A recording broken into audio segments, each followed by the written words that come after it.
এবারে কেন্দ্র বাজেটে সাধারণ মানুষ এবং চাকরিজীবীদের জন্য কি কি ঘোষণা করা হয়েছে এক নজরে শুনে নিন।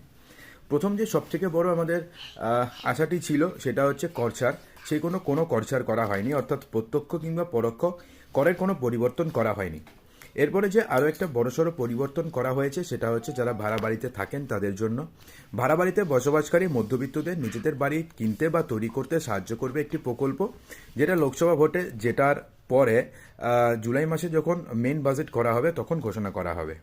এরপরে সাধারণের জন্য যে আরেকটি ঘোষণা করা হয়েছে সেটা হচ্ছে ইনফ্রাস্ট্রাকচারে বাজেট বরাদ্দ করা হয়েছে, অর্থাৎ রাস্তা আরও ভালো হবে আগামী বছরে, এটা মনে করা হচ্ছে। এরপর যেটা আছে সেটা হচ্ছে রেলওয়ে। এখন প্রায় হাজার সাধারণ বগিকে বন্দে ভারত রূপে রূপান্তর করা হবে, অর্থাৎ ট্রেনের যাত্রা আপনাদের আরও ভালো হবে। এরপর যেটা রয়েছে সেটা হচ্ছে লক্ষপতি দিদি স্কিম। এই প্রকল্পের আওতায় প্রায় 3 লক্ষ